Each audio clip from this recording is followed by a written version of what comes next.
In February this year, I spoke about Sheila Seleoane, a tenant of Peabody Housing Association in Peckham, South London, whose skeletal remains were found 2 years after she had died in her flat. Even though local residents complained about a foul smell coming from the flat as she decomposed, not a single person tried to make contact with the tenant until February this year, when police made entry to the third floor flat where she lived. Sheila Seleoane was a medical secretary, but based on reports, she was on benefits at the time of her death, as non-payment of rent due to her being dead was being taken directly from her benefits. 61-year-old Sheila was identified by dental records, as there was literally nothing left to identify her by. Sheila's neighbours say that they repeatedly reported the smell from the flat as far back as October 2019, with their concerns of the smell and the pile of letters that were mounting up outside her door. In February this year, police finally did a welfare check where they found her remains. The inquest into her death has commenced, and Southwark Coroner's Court was told how officers reported back to the Housing Association that they believed Sheila was safe and well following a previous welfare check, even though they hadn't seen or spoken to her. The two police who attended for that check say they had no suspicions and didn't smell a foul smell. They both decided that they didn't have the power to enter. Prior to her death, Sheila visited her GP with breathing difficulties and made a follow-up appointment, an appointment she never made it to. Police are said to have made 2 visits in October 2020, but both times claimed that she was safe and well, even though, again, they hadn't seen or spoke to her.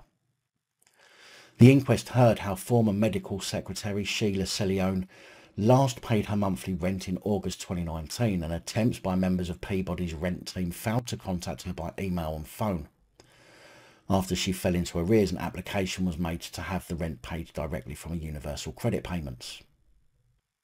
This was approved, and from March 2020, the rent was paid each month to Peabody Housing, even though no one had made any contact with her. The inquest heard that in June 2020, officials had tried to gain entry to the flat to carry out a routine gas inspection. When nobody responded at the third floor flat, the gas supply was cut off. Now, that alone, to be fair, is a valid reason to force entry. No gas safety check means potential danger, therefore forced entry is allowed under the Rights of Entry Gas and Electricity Boards Act 1954. But when legislation should have been used, it isn't. The police attendance was noted in the logs kept by Peabody Housing, who later launched their own investigation into their handling of the failure to make contact with Sheila. Of course, Peabody, instead of simply admitting their failings, tried to blame COVID by saying that contact with tenants had been affected by the lockdown rules imposed during the pandemic. Well, you would think being locked down was the perfect time to have contact with tenants, even if that means over the phone, seeing as you know they'll mostly be at home.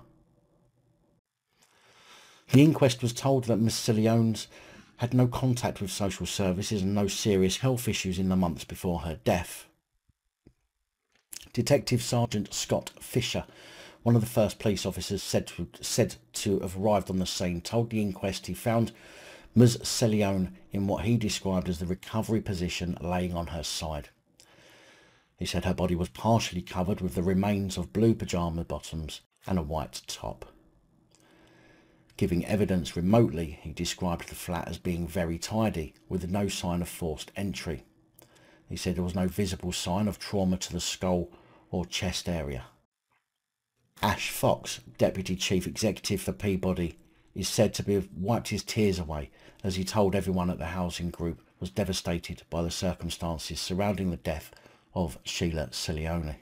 She told the inquest an independent investigation into why Ms Seleoane's body had been undiscovered for over 2 years had resulted in 37 recommendations to the way that they deal with their tenants. It's clear from the investigation that processes were followed successfully, but perhaps there was an opportunity where the dots could have been joined up sooner and done more to raise the alarm, she said. The housing executive said one of the recommendations was to make contact with all of their tenants who had not been spoken to for a year. Staff would also now look for changes in regular behaviour, such as the failure to pay rent. I mean, come on. The failures of Miss Seleoane to pay her rent after being what's described as a model tenant for 5 years and having her gas cut off failed to raise suspicion enough for the Housing Association to act. The gas engineer who should have visited to see Ms Seleoane should have recommended to his bosses that a right of entry warrant be issued for safety. Cutting off gas and not hearing from somebody is a pretty big sign that something's not quite right. Massive failure, in my opinion, on behalf of all the agencies involved here. Granted, there's nothing anybody could have done if she had already died and they found her sooner. It's unlikely she would have been saved, but the disregard to human life that some organisations show is utterly appalling.